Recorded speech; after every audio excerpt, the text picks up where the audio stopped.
third-year translator in the MFA program. He translates from Russian. He's been working on translations of stories by Platonov? Yeah, a Soviet writer who died in 1951, Jesse Irwin.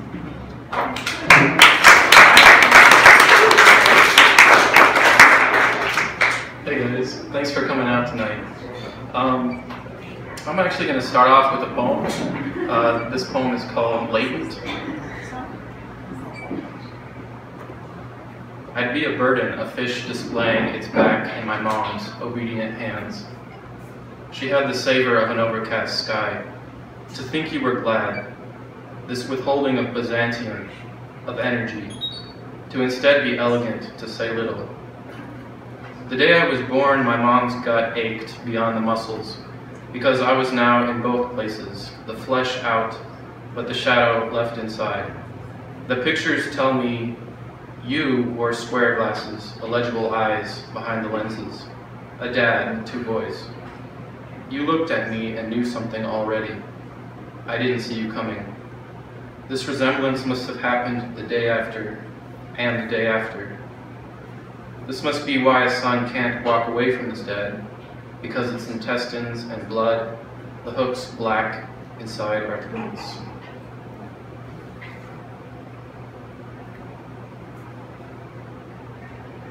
Alright, so I'm going to read a short story by a Soviet author named Andrei Platonov. Like Jane said, he died in 1951. He worked within the constraints of socialist realism. He had kind of a tenuous relationship with Stalin. Stalin didn't really think he was all that great. He wasn't really that much published in his lifetime. He wrote a lot about trains, a lot about the front, war, and also about just lost characters in this world of utopia that never occurred. So this one's about trains. It's called The Old Mechanic. He returned home to his wife sad and stern. He had been traveling through snowstorm and cold for nearly a day, yet he did not feel the tiredness, for he had his entire life been used to work. His wife did not say anything at first. She gave him a large bowl of warm water to wash in, and a towel, and then pulled hot cabbage soup out of the oven and brought over the samovar, preparing supper and tea for her husband. They sat over supper in silence. The husband ate the soup slowly and warmed up, but his face was still as downcast as before. "What's with you, Pyotr Savvelyich?" his wife asked quietly. "Or did something happen to him? Some hurt or failure?" "His crank pin is grinding," said Pyotr Savvelyich. "Which one?" his wife asked, alarmed. "It was grinding the winter before last. Was it that one or another one?" "Different one," Pyotr Savvelyich replied. "On the third wheel below the left engine. I was nervous the whole way, worrying that a weak spot had appeared on the crankshaft, and that the pin would spin out as it ran. No telling what it could be." "Well, maybe, Pyotr Savvelyich, you have dirty oil in the shafts or rods," said his wife. "If you would make your assistant filter the oil or would check it yourself, I'll give you a clean rag next time." "What good would the oil be otherwise? You're going to cripple that whole engine, and then what use would you be?" Pyotr Savvelyich placed his wooden spoon on his bread and wiped his mustache with the old, large hand of a worker. "Bad oil, Anna Gavrilovna, I do not allow. Better if I ate it in my oatmeal myself. I always give the engine rich, clean oil. What else is there to say?" "But the pin is grinding," Anna Gavrilovna prodded him. "Just watch, it will grind and then fall off, and then the engine will be disabled." "As long as I'm alive and a mechanic, Anna Gavrilovna, I'll have nothing fall off, be it running or at rest." "Oh really? You'll have nothing fall off?" Anna Gavrilovna was irritated. "As long as you're living with me, nothing is going to fall off, and a mechanic you will remain. But when you start fooling around, when you start looking at different widows, even unmarried women, that's when everything will start to fall apart for you. That Ivan Matveyevich Prokhorov took off the other day and a wheel sprung from his locomotive. So he shouldn't have been running after women that weren't his, even if they're younger. They don't have anything on me. He should not have sent his wife and 2 kids to the village for half the year, but he wanted to go joyriding, and joyride he did. Thank goodness the brakes caught the train on time. Otherwise, think of all those orphans he would have left behind. He was driving a passenger train number 27B. Why, eat the soup, clean it all up, or else it will go sour, and it would be a shame to pour it out in the garbage. Pyotr Savvelyich breathed in and finished the soup. Wheels don't spring from locomotive axles, Anna Gavrilovna, the mechanic said to his wife. That's a myth. The belt came loose on Ivan Matveyevich while it was moving, and a belt, Anna Gavrilovna, is not the entire wheel by no means. Ivan Matveyevich is not to blame here. The engine had just come out of general overhaul, and the belt was put on incorrectly during repairs. And would it have come off on you? Anna Gavrilovna wanted to know. Pyotr Savvelyich considered and decided, not on me, not likely. I would have sensed the defect. Well, there you have it. And what have I been saying? Anna Gavrilovna affirmed with pleasure. There you have it, Pyotr Savvelyich said in calm surprise. Last fall I turned 62 and you turned 54, and you're telling me, there you have it. You men, only at old age do these things happen to you, Anna Gavrilovna explained. Young men today are smarter. They marry right away and live their lives, acquiring children honor and respect. But any old man is always in a rush, looking about in other places. What else is there for him to grab? What doesn't he have? What shouldn't he miss out on, with the grave itself so close? Remember Senka Bispalova? He brought a homeless girl to his apartment. I remember, spoke Pyotr Savvelyich. Life is no meager affair. Anything can happen. Make the bed for me. I'll just lie down if I'm not going to go to sleep. Anna Gavrilovna began to make the bed for her husband and herself. You'll fall asleep, don't worry, she said, nursing the pillows so that they would be fluffy and comfortable to sleep on. Why wouldn't you be able to sleep? Your body is exhausted for sure from that kind of work. No joke, you are a mechanic, my Pyotr Savvelyich. Lie down right here and you'll fall asleep. Our feather mattress is soft, the sheets are warm, the room is quiet. What else do you need? I don't need anything, Anna Gavrilovna, the mechanic said gently. I think the pin on the engine is hurting, but now it's night, it's dark, my partner is driving heavy freight. Is he thinking something out there, or is he just looking ahead like a sad little owl? Anna Gavrilovna made the bed, and also seemed to sadden, but her sadness soon left. Now don't give in to depression, Pyotr Savvelyich. Maybe nothing's going to happen. That pin will grind at first, but then set in. It will stop grinding. Besides, the iron accommodates itself inside and bears it. What iron are you talking? Pyotr Savvelyich spoke in annoyance. You've been living with a mechanic for 30 years, yet you're still half-educated like a stoker in a bathhouse heater. Anna Gavrilovna kept quiet here. She knew when she needed to respect her husband and when to admonish him. They got in bed and lay silently. Pyotr Savvelyich listened. Was the wind in the yard getting stronger? Was the snowstorm, which had lately died down, starting up again? But the world was still peaceful and quiet. The clock above the bed turned slowly. The sad twilight of the night moved behind the window toward the distant morning. Time stood silent. Pyotr Savvelych's family was not large. It consisted of himself, his wife, and a Series E locomotive on which Pyotr Savvelyich worked. It had been a while since they had children. A son had been born long ago, but he had lived only a short time and had died from a childhood illness, and no more had been born. And now even the infant image of the son had faded in the memory of his parents. Like darkness, time had covered him and had expunged him in its unconsciousness, as though the dead son had weakened and had dropped behind his parents and was forever lost in the earth. The faint voice of the deceased was still sometimes heard in the deep-felt recollections of his father, but that voice was barely audible and did not move Pyotr Savvelych's heart to pain. Only in dreams, very rarely, did the image of the dead son, sorry and troubled, but living, show itself to the father up close.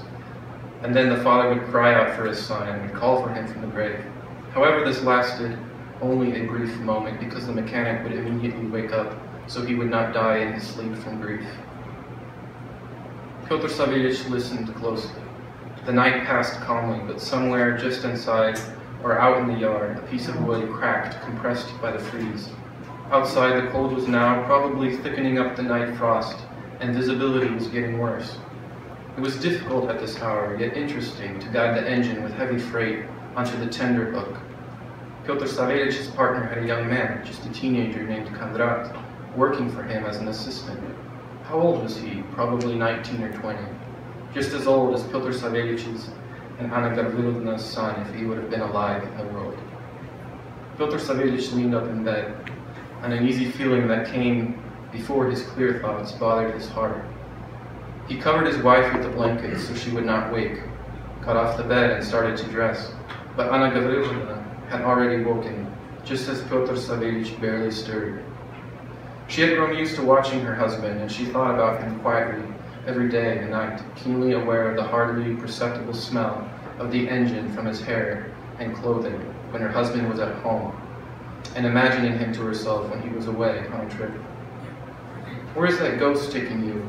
Anna Gavrilovna asked. "The snowstorm is over, the pin in the engine will settle in. What's with you working so hard for everyone? People are there without you."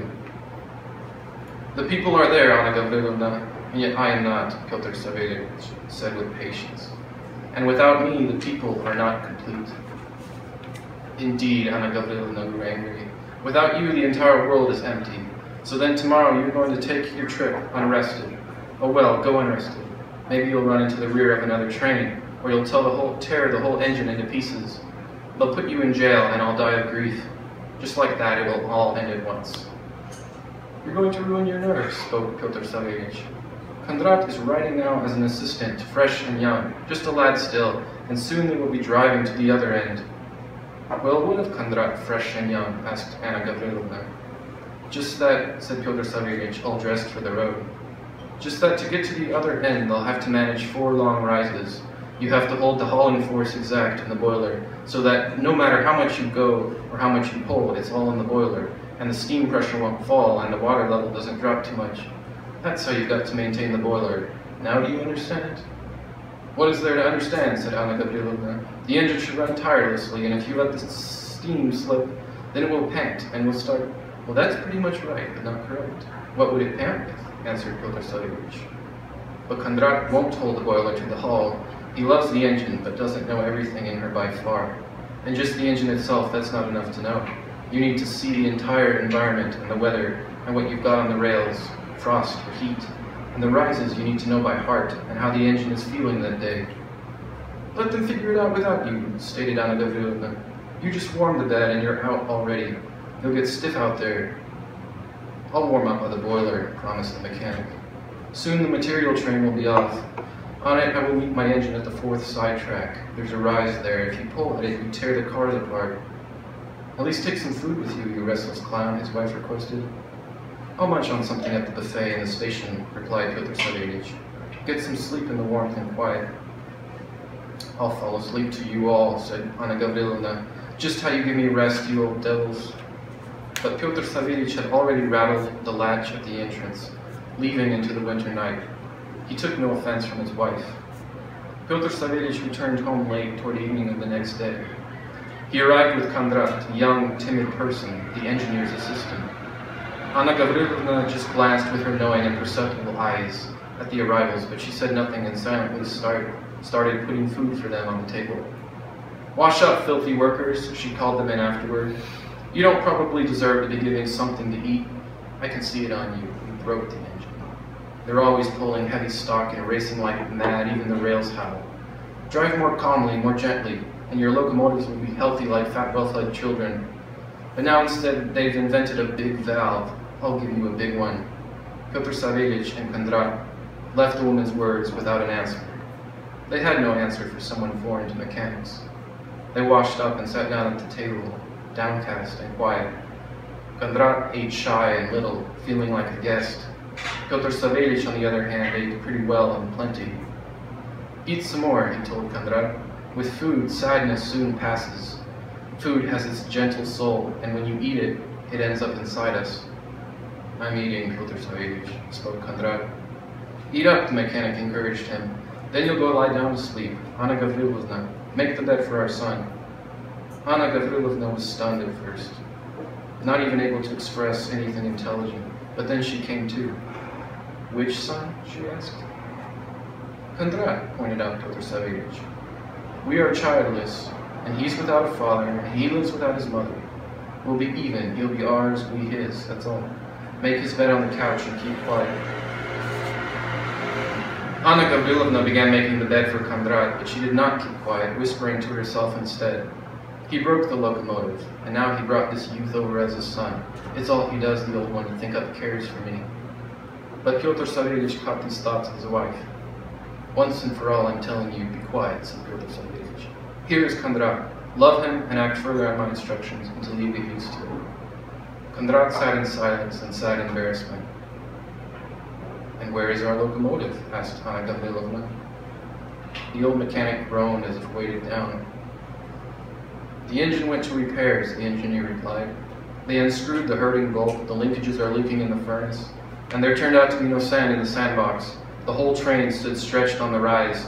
These two, Kondrat and his mechanic, started pulling it forward, and it turned into a failure on them and the pole wasn't there. And so here you go, shouted Anna Gavrilovna. Kondrat the son, just like that. How did you not hear the bolt? Pyotr Savvelyich said to Kondrat threateningly. It was crying and screaming before it was going to rotate in the housing. The acceleration was high, Kondrat answered. We were driving the engine at full steam. It was deafening. We couldn't hear anything. Ah, it was like that, spoke Pyotr Savvelyich.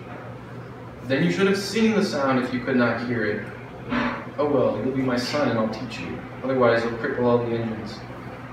Anna Gavrilovna understood her husband. She pulled off the blanket placed on the couch for Kondrat, and there spread out a blanket cover, and she pounded the pillow in her hands till it was soft. Let Kondrat sleep comfortably and gently if she had to think of him as a son, and then her heart would grow used to loving him on his own. After Kondrat lay down and started breathing in a deep sleep, Pyotr Savvelyich and Anna Gavrilovna stood long over him as he slept, examining his young, tired, and trusting face, his open mouth, and his closed, sunken eyes. You loved the locomotive, the old engineer spoke sadly, and me sometimes included, that he should have been the one. The old wife of the engineer was thinking and quiet with no answer. When I saw that their engine was completely mutilated and sick, said Pyotr Savvelyich, as he consulted with his wife, I scolded the engineer and I wanted to tear the ears of Kondrat, but then changed my mind. Let him live, I thought. I will adopt and rear him so he might make it as a great mechanic over the years.